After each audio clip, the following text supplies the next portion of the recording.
வணக்கம். நான் உங்கள் அக்னி. ஒரு முக்கியமான செய்தி தான் உங்கள்கிட்ட பகிர்ந்து போகிறேன். என்னன்னு கேட்டிங்கன்னா, நான் 3 நாள், அதாவது ஞாயிற்றுக்கிழமை நேற்றைய காலையில் ஒரு செய்தி வெளியிட்டோம். என்ன செய்தினா, ஐபிஎஸ் அருண் லஞ்ச ஒழிப்புத்துறை இயக்குனர் மாற்றப்படுவார். எத்தனை நாளில்? 3 மாதத்தில் மாற்றப்படுவார்னு சொல்லி ஆணித்தரமாக ஒரு செய்தி சொல்லியிருந்தோம். ஆனால் இன்றைக்கி திங்கட்கிழமையாக அவர் மாற்றப்பட்டார். ஏன்னு கேட்டிங்கன்னா, அவர் பேரில் பல்வேறு குற்றச்சாட்டுகள் தொடர்ந்து இருந்துக்கிட்டே இருக்குது. நாமளும் அவரை மாற்றணும் அப்படின்னு சொல்லியிருந்தோம். மாற்றிட்டாங்க. இதுக்கு முதலமைச்சர் தான் முதலமைச்சர், ஹோம் செக்ரட்டரி இவங்களுக்கு தான் நன்றி சொல்லணும். ஏன்னா ஒரு லஞ்ச ஒழிப்புத்துறையில் லஞ்சம் வாங்கக்கூடிய ஒரு அதிகாரியை இதுக்கு இயக்குனராக அந்த அரசு நியமித்தது பெரிய ஒரு குற்றம், தவறு.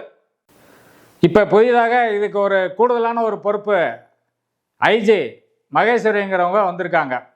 இது கூடுதலாக, அதாவது லஞ்ச ஒழிப்புத்துறை கூடுதலாக வந்திருக்காங்க. இவங்க நேர்மையாக செயல்படணும். இவங்க நேர்மையாக செயல்படணும்னா தமிழ்நாட்டில் இருக்கிற அத்தனை லஞ்ச ஒழிப்புத்துறையில் இருக்கிற எஸ்பி தவிர டிஎஸ்பி, இன்ஸ்பெக்டரு, எஸ்ஐ, ஏட்டு, காவலர் இவங்கெல்லாம் மாற்றணும். ஏன் மாற்றணும்னு கேட்டிங்கன்னா, கடந்த 10 ஆண்டு, 3 ஆண்டு, 5 ஆண்டு தொடர்ந்து இவங்க வேலை பார்த்துட்டு இருக்காங்க. ஒரே இடத்துல, ஒரே மாவட்டத்தில், ஒரே சொந்த ஊரில். ஏன் இவங்களை மாற்றக்கூடாது? கண்டிப்பாக இந்த அம்மா மாற்றணும். நேர்மையாக இருக்கிற அதிகாரிகள் சொல்லிக்கிறாங்க. இவங்க முதல்ல வந்துட்டாங்க, இன்னைக்கு பொறுப்பெடுத்துட்டாங்க.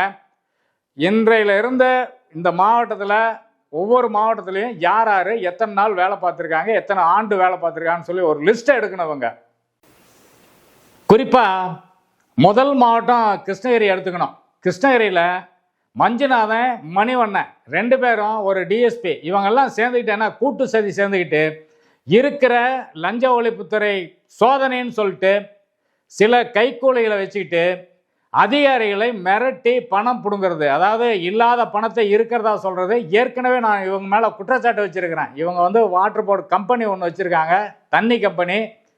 இது ஊத்தங்கரை லைன்லேயே இருக்குது. இது மணிவண்ணனுக்கு சொந்தமான ஒரு கம்பெனி. அவங்க லாரி இதெல்லாம் பினாமி பேரில் வச்சுட்டு இருக்காங்க. முதல்ல இவங்க சொத்தெல்லாம் நீங்கள் இவங்களுக்கு எவ்வளோ சொத்து, எப்படி வந்தாங்க, இவங்களுக்கு எப்படி சொத்து இவ்வளோ சேர்ந்ததுன்னு சொல்லி குறிப்பாக இவர்களுடைய நடவடிக்கையை கண்காணித்து உடனடியாக இவர்களை மாற்றணும். ஏன் மாற்றணும்? ஒவ்வொரு இடத்துலையும் அதிகாரிகள், லஞ்ச ஒழிப்புத்துறை அதிகாரிகள், இது கிருஷ்ணகிரியிலே நம்ம சொல்லுவோமே, கிருஷ்ணகிரியிலேயே இல்லாத பணத்தை இருக்கிற மாதிரி இவங்களே வச்சு, இவங்களே ஆளை செட்டப் பண்ணி, இவங்களே பல அதிகாரிகளை சிக்கலில் விட்டு, குறிப்பாக சொல்லப்போனால் அந்த வட்டார போக்குவரத்து அலுவலர்கள் தான் இவங்களுடைய வேலையெல்லாம் ரொம்ப காமிக்கிறது. இப்போ தமிழ்நாடு பூரா ரைடு பண்ணி என்ன பண்ணாங்கன்னா, அதிகாரிகள் குறைஞ்சபட்சம் பணம் ஏதாவது கையில் கொண்டு வந்திருந்தா கூட இவங்களே வச்சு இவங்களே எடுக்கிறது. அதாவது ஏன்னு கேட்டிங்கன்னா, இது கரெக்டாக அரசாங்கத்துக்கு போய் சேருதான்னு தெரில. ஒரு குறிப்பிட்ட அளவு பணம் எடுக்கிறாங்க, அதிகாரிகள் மிரட்டுறாங்க, போடு கையெழுத்துன்றாங்க, இல்லைன்னா உன் வீட்டுக்கு வரும்டா ரைடு அப்படின்றாங்க. இதனால் பல அதிகாரிகள் இன்றைக்கு மன உளைச்சலோடு இருக்காங்க. நான் ஏற்கனவே இதை பதிவிட்டிருக்கிறேன்.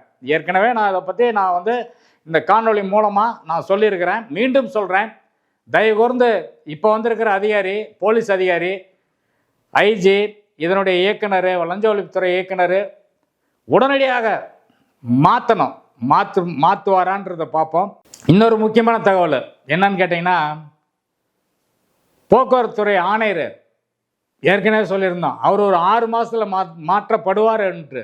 ஆனால் அவரும் விரைவில் மாற்றப்படுவார். ஏன்னா ஆணையரும் விரைவில் மாற்றப்படுவார். ஏன்னா இந்த துறையை சேர்ந்த அமைச்சருக்கும் அவருக்கும் 7ஆம் பொருத்தமாக தான் இருக்குது. ஏன்னா இவர் சொல்கிறது அவர் கேட்குறதில்ல, அவர் சொல்கிறது இவர் கேட்குறதில்ல. அதை விட வேடிக்கை என்னன்னு கேட்டிங்கன்னா, ஒரு டிசி அலுவலகத்தில் ஒருத்தர் போய் ஒரு புகாரை சொல்கிறாரு, ஒரு மனுவை கொடுக்குறாரு அப்படின்னா, இதுக்கு முன்னாடி நீ என்னையா பண்ணிகிட்டு இருந்தேன்னு கேட்குறாரு.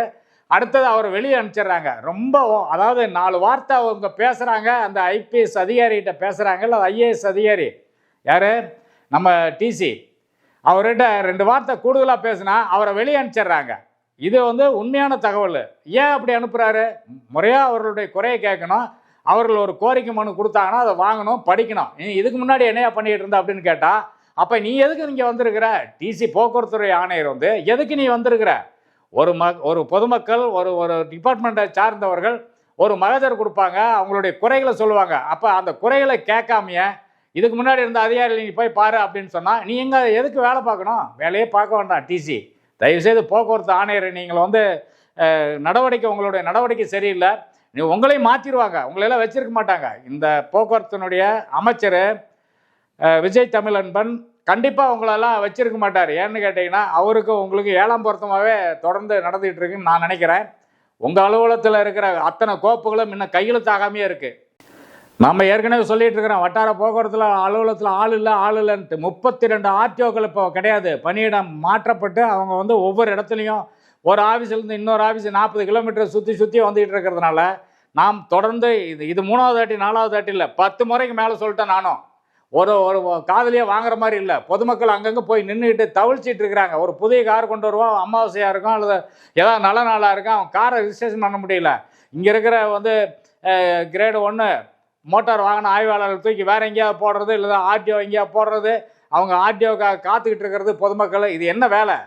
இது அமைச்சர் நடவடிக்கை எடுக்கணும். உடனடியாக அந்த டிபார்ட்மெண்ட்டை இருக்கிற ஆட்களை நிரப்புங்க.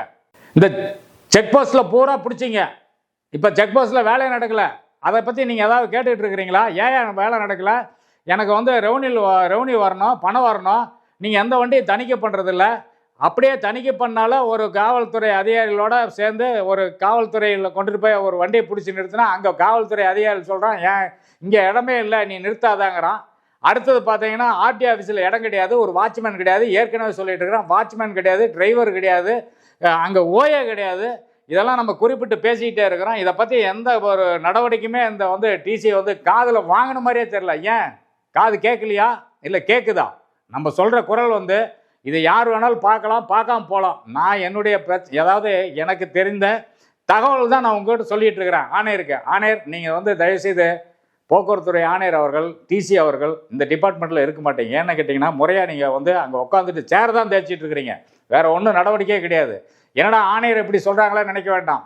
இருக்கிற அதிகாரிகள் பூரா ஜேடிசி கிடையாது, டிடிசி கிடையாது, எல்லாம் வந்து தடுமாறிக்கிட்டு வேலையை பார்த்துக்கிட்டு நீங்கள் ஏதாவது ஒரு உத்தரவு போட்டிங்கன்னா அதை வந்து அவங்க ஒபே பண்ணிக்கிட்டு ஒவ்வொருத்தரும் மன உளைச்சலோடைய வேலை பார்த்துட்டு இருக்காங்க.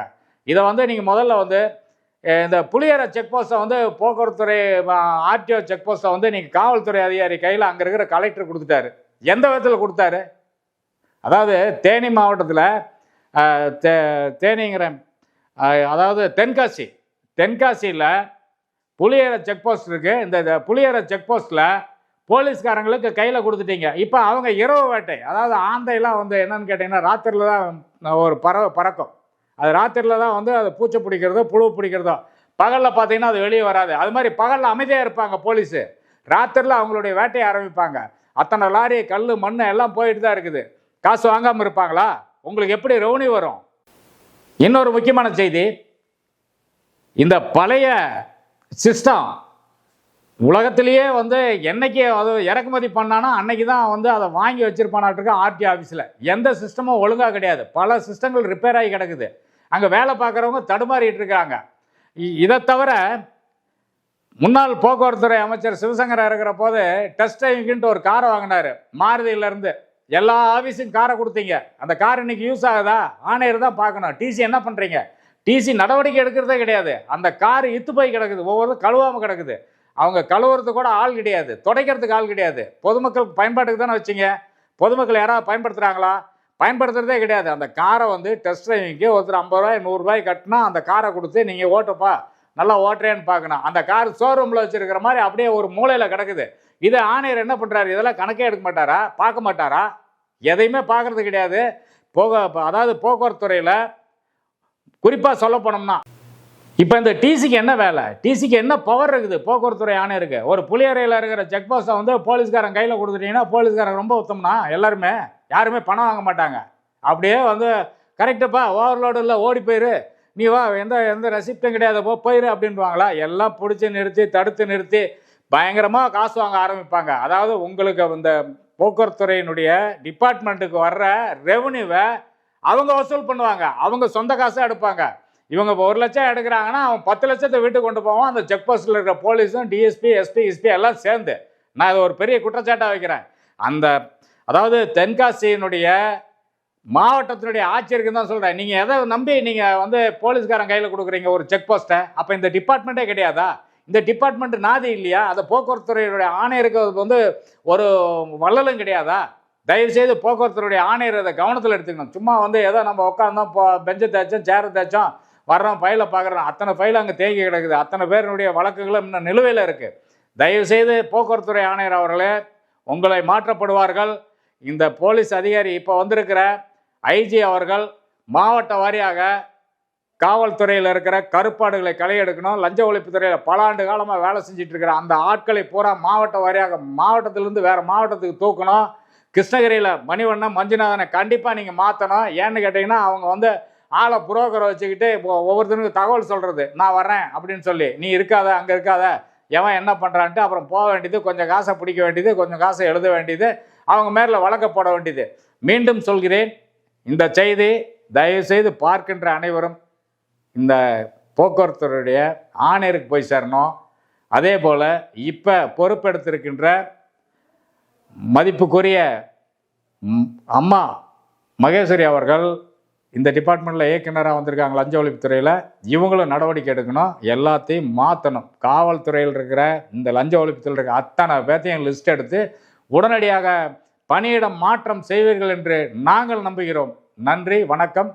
நான் என்றும் உங்கள் வீட்டு பிள்ளை அக்னி. இந்த செய்தியை பார்க்கின்ற அத்தனை பேரும் வியூஸ் போடுங்க, சப்ஸ்கிரிப்ஷன் பண்ணுங்கள். நன்றி. அடுத்த செய்தியில் சந்திப்போம். வணக்கம்.